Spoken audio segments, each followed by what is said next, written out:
Good day, students. Today we are going to look at economics. As always, my name is Abna Kashikola and my cell phone number is 081 33063. Or you can drop me an email at your tutorabna@gmail.com.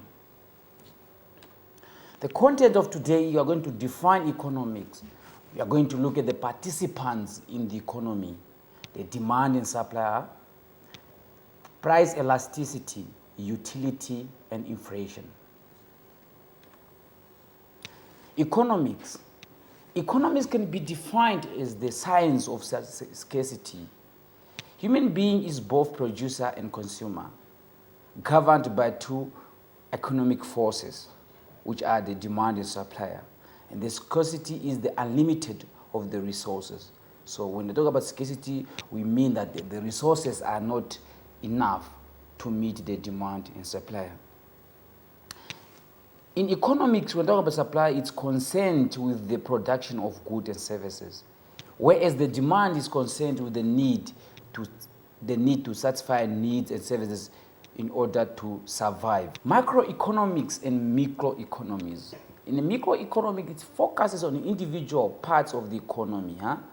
The word micro means small, so it's only focused on the individual parts of the economy. In a microeconomics, decisions are made or are based on individual or consumers, households, and companies. So the individuals are based on individuals like the consumer, the households, or the companies. And the macroeconomics is concerned with the economics as a whole. The term micro means large. It's focused on the big picture by developing the overall overview of the economic system. It places an emphasis on the total production, economic growth, inflation, and total unemployment. 5 main participants in the economy. We have 5 main participants in the economy. We have household.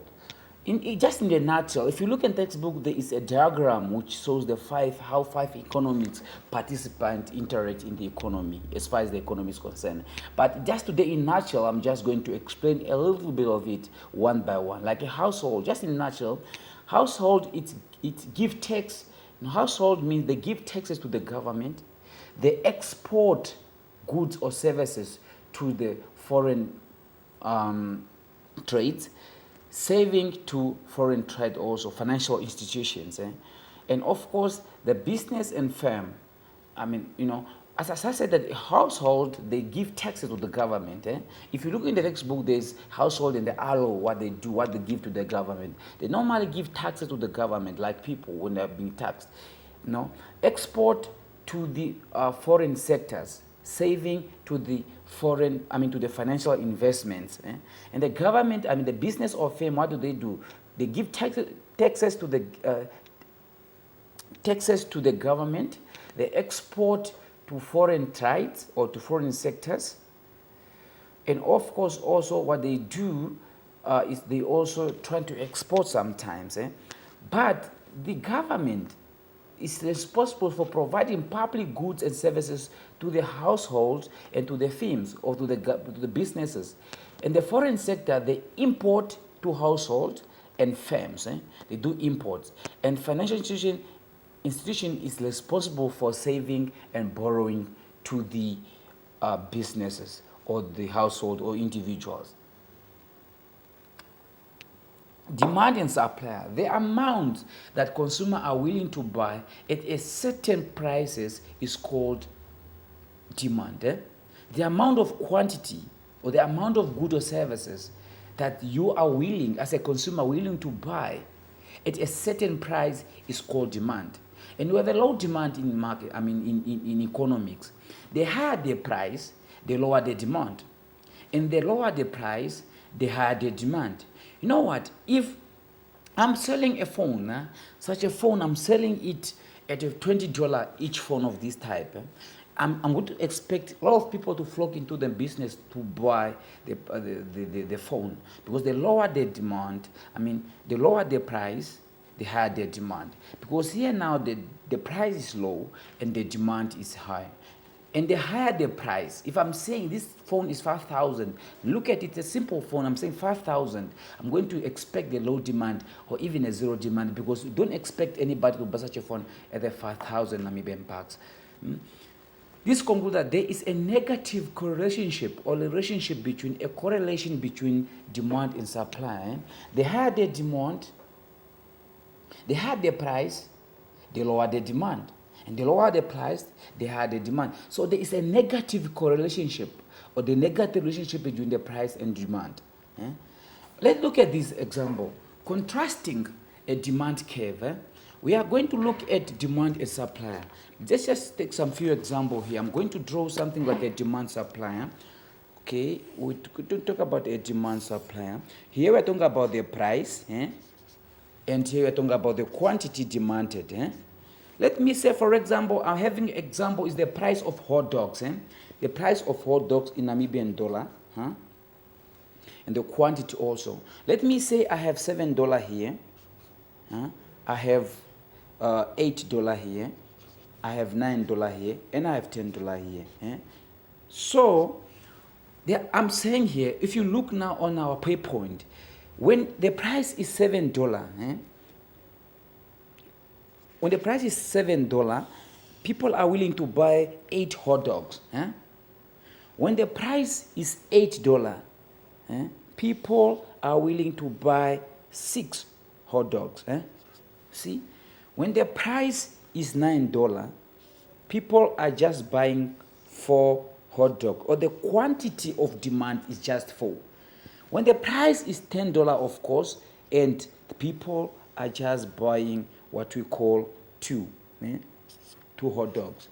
See what I mean? See, we started from there. Now this is the demand curve. This is the demand curve. This is the demand curve. You see, the demand curve. You can see already when the price was $7, people are willing to buy more items with the quant 8. When the price increases, so does the quantity decreases. But when the price decreases, here,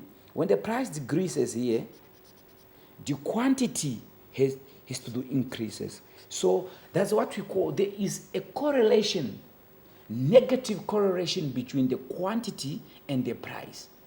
You can see now here, when we were charging $7, we had people buying 8 hot dogs. The quantity was a lot. The moment the price increases, so that the quantity decreases, as it's illustrated there. So it's a demand curve. This is a demand curve.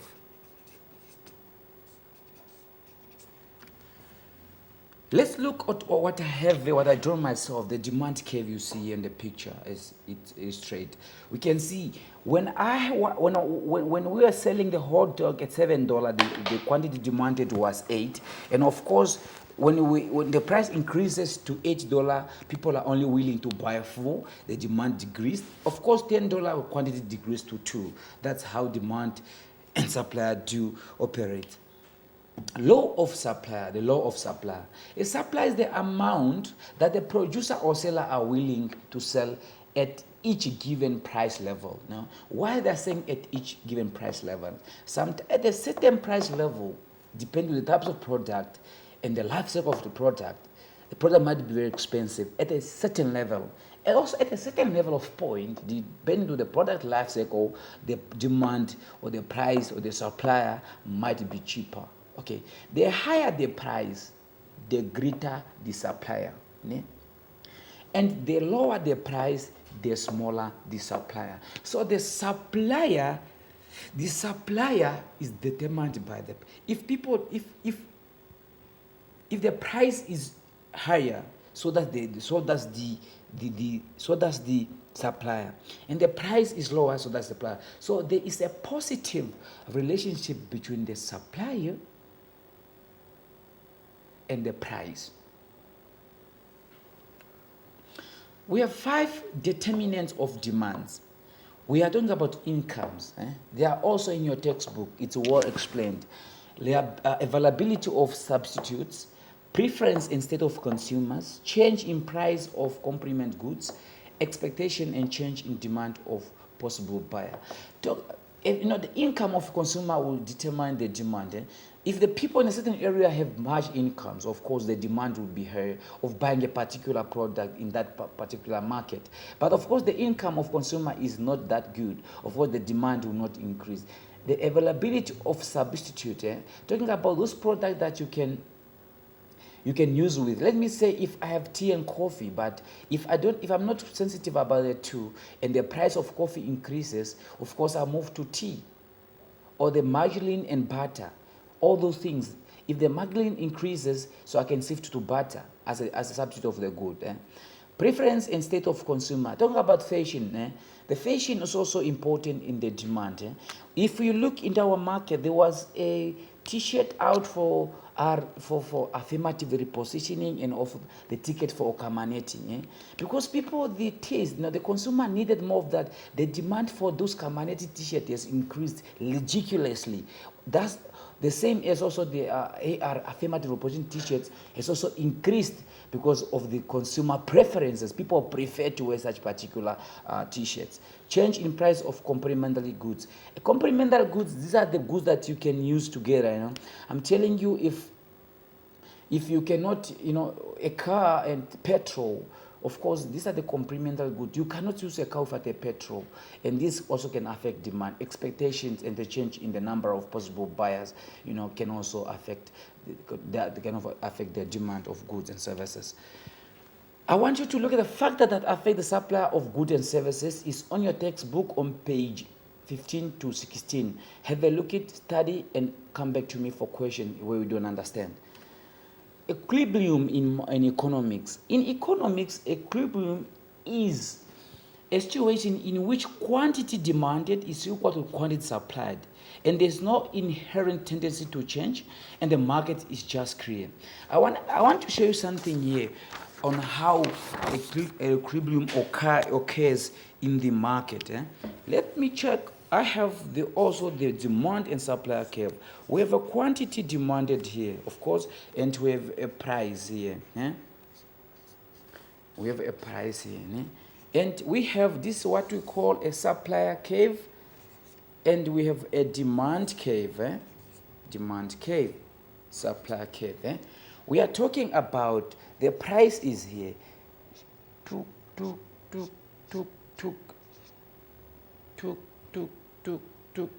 Quantity one. You see, the point with the interaction of supplier demand and supplier and demand curve interactions is what we call the equilibrium point. Equilibrium point. That's the equilibrium point. And apart from that, anything above here, we are talking is a surplus. And anything which fall here, it's a deficit or it's a shortage. Shortage. Look into your book and study and understand and try to appreciate why here we have a surplus in this part. We have a surplus in this part, and we have some shortage in this part. It's well explained in your textbook. Just go there. But what's important here is the equilibrium, where the total quantity demanded is equivalent to the total price charged for those particular goods.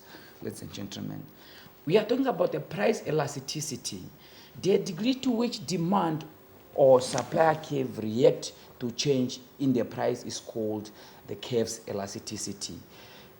The necessity products that are price insensitive to a price change.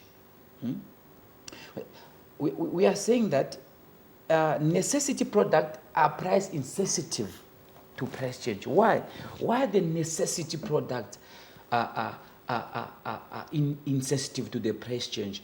Because this product, no matter how the prices increases, this particular product will remain the same. Like, for example, food. Food and water. Doesn't matter how water become expensive, my brother, you have to do the price change. And when I'm trying to illustrate the elasticity, I mean the elasticity to the price, the quantity demanded will remain the same. So this is, even the price is here. The price is here. The quantity is the same. The price one, price two, the quantity demanded is the same. And what you call is an inelastic. Inelastic. That's what you call an inelastic. Okay. And goods or services that are price sensitive are considered to be highly elastic. A slightly change in price will lead to a huge change in quantity demanded. What are you saying here? Why? Because the goods that are not necessity, they are luxuries. They do not really concern about someone's life, because it doesn't matter, because these goods are readily available in the market and there's a substitute of it. It doesn't matter how, if you increase its price, people are motivated to move to other goods. And we have also the elasticity formula of demand. The percentage change in quantity demanded divided by percentage change in price, we call elasticity demand to a price change. And then we have also price elasticity of demand. Demand is elastic when a higher price reduces total cost, total revenue. In a scenario whereby the higher price reduces total revenue, we are saying that the demand is elastic. But in the times where the demand isn't elastic is when the higher price increases total revenue. It does not reduce because the price isn't elastic. It doesn't matter whether you increase the price, people still to buy. But when it's elastic, it has to reduce the revenue, because people have to move to other products of the same type to substitute that product, because the product has now increased. But in event of inelasticity or inelastic demand, it doesn't matter whether the price increases, people still have to buy. There's no a change in revenue unless there's an increases in the total revenue. And the formula for price elasticity is a percentage change in the quantity supplied, and then divided by the percentage change in the price, as you can see on our spreadsheet. Talking about the effect of inflation on economy, and the role of money in economy. Money facilitates the exchange rate between two parties. Let me say, for example, if you have something that I want and something that you need, we have to use money so that we can have that product. And also, that's why it facilitates the exchange rate between two parties. It's a measure of values. We price our product with money. For example, if you have a car that you sell, the money, you have to measure the value of the car. How much I'm paying the money, it also have to be regarded as the value of the car. Measure the value of the resources. We are talking about certain resources. The work that you do, the work that you produce, or the resource that you use can also be measured by means of money. Store of value, that means that we can store money for future use, for investment. Indirectly allocate resources. What do they mean by the money? Indirectly allocate resources. Let me say land, labor, and capital and natural resources to where they're most needed. I'm telling you, if you have money, I'm telling you, resources in today's world, resources like land and capital and natural resources are with those people that have money. That's why they're saying that money, it indirectly allocate the resources. You will not see who are having big houses, who are having big land and big plots are the people that have money. That's why we say money, it's indirectly allocate resources. We're talking about monetary policy. Monetary policy is designed to reduce inflation and ensure financial stability by containing the growth of money supply, sustaining positive real interest rate, and maintaining stable exchange rate. What do you mean by monetary policy? Monetary policy is set up by a central bank, like Bank of Namibia, to regulate the supply of the money in the economy. Let me say, for example, if there's too much supply of money in the economy, this is a very problem because everybody has money, and the excessive of money in the market is a problem. It might lead to inflation because everybody has money, and if everybody has money, the price will be lower because everybody can afford. Everybody can go wherever they want to go. And it's also, this is used by the BDO, like in Namibia, BDO, Bank of Namibia, BDO, no, not BDO, BON, Bank of Namibia. BDO is the Bank of Namibia, and no BON, Bank of Namibia, by regulating the banks on how to change the interest, what must be borrowed, what can be the repo rate of a particular, when you are going to buy a house, what is the rate interest on that house, what is the repayment interest of the house, and when you are buying a car like a mortgage, a car like a car finance, they will also put up when you are buying at which interest rate, so that they can control the interest rate or for the flow of money in the market. I want you to read about non-market oriented or direct policy, and also market oriented policy. It's in your textbooks talking about how Bank of Namibia or how central banks in the country regulate the other financial interest organization in a country on how to control the money. For example, in the non-monetary, non-market directing policy is whereby the Bank of Namibia will now tell the other commercial bank of how to charge the consumers. And also in the market direct policy, there are a lot of explanation on how the central bank approach this sort of regulatory to make sure that the money supply in the industry or in the market or in the country is not that ridiculous. Study about it, read more, and call me back for questions. Fiscal policy. A fiscal policy is used by the government attempt to influence the overall of gross domestic product by varying its expenditure and taxes. Let me say, for example, as I said, monetary policy is about the central bank. And central bank, we mean that by the central bank, the banker of bank in a country, like the government bank or the Bank of Namibia, is a central bank in our capacity. And a fiscal policy is not the government itself. How does the government do in order to intervene into the economy as far as the money, the supply of money is concerned? Government attempt to influence the overall of gross domestic product or GDP by varying its expenditure. Let me say, for example, if there is a higher unemployment rate in the country, what the government do in the fiscal policy manner, they increase its expenditures, maybe by do some projects to do what, to create opportunity, or to decrease taxes. By decreasing taxes, people will do more spending, and people do more investment because taxes has been cut off. That's how the government does in order to control the fiscal policy or to implement what we call fiscal policy in a country. We are going to talk about absolute and comparative advantage. Of course, when you're talking about absolute advantage, what do we mean to? There are two terms widely used in the international trade. We have absolute advantage and we have also comparative advantage. What do we mean by absolute advantage? Absolute advantage is a condition in which a country can produce particular goods at a lower cost in comparison to others. An absolute advantage, let me say, before we took it in a country perspective, let me take it in person. Let me see, you and me, we are friends.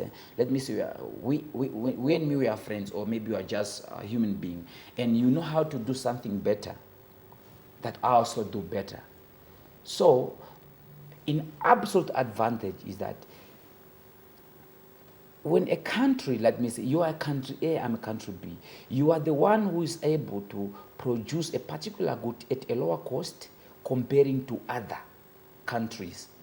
Okay, so if you know how to make bricks cheaper than me, so that's one, you have an absolute advantage of producing bricks cheaper than other people. Let me say you and me and other people, we do bricks, all of us. And in brick production capacity, you can do more bricks, cheaper than us. Maybe you have enough resources. maybe you have advanced or sophisticated machinery to produce bricks. That's what we call you have an absolute advantage to produce bricks than other particular people in the same market due to the fact that maybe you have quality natural resources or something. Comparative advantage is the ability of a particular country to produce a certain product better than another country, generally compared to the output between two countries. Okay, in comparative advantage, now we are comparing countries. Like in coffee production, for example, let's quickly understand the definition of it. Is the ability of a particular country to produce a certain product better than other, generally compared to the output of the country. Here, the two of the countries, they're all at the same level of production. They all do produce the same goods. But comparative advantage is they are looking at the output of those countries who produce a certain product better than other, looking at the output. Let me say, for example, we all in a cotton industry, country A and country B. And now, country B has they only produce maybe, let me say, is it oil? Let me give it oil. The barrel of oil from a certain country and the barrel of oil from another country. Now they look at the output and also maybe they look at the quality of the oil itself. They have to draw a conclusion that yes, country B does more of the production than country B because of the output is a greater output and also the quality of production. Therefore, when you're talking about absolute and comparative advantage, normally you are referring to the production, and it's normally used in international trade. Sometimes is when the country, they give up something that, okay, I think country A is more good than this one. Why can I not concentrate on what I'm good at?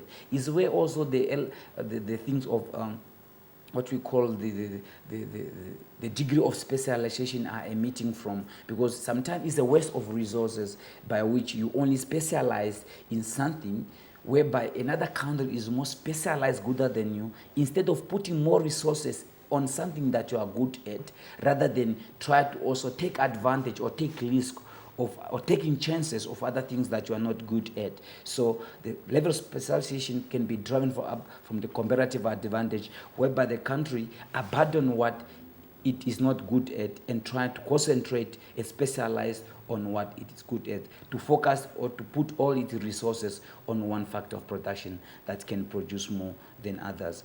I think, ladies and gentlemen, we have come to the end of our presentation today. So I would love to see you later. If you have more information about economics, the book, another book, there's a lot of things I will explain. But of course, you can always call me in 08133064443. Wherever you have some solution that you want to be helped with, drop an email to your tutor abner@gmail.com. But make sure all the letters in my emails are capital letter. Your tutor abner@gmail.com. There is no small letter. They are all capital letters. Thank you very much for your time, ladies and gentlemen. I hope you have a great time. Bye. Study hard. See you in exam.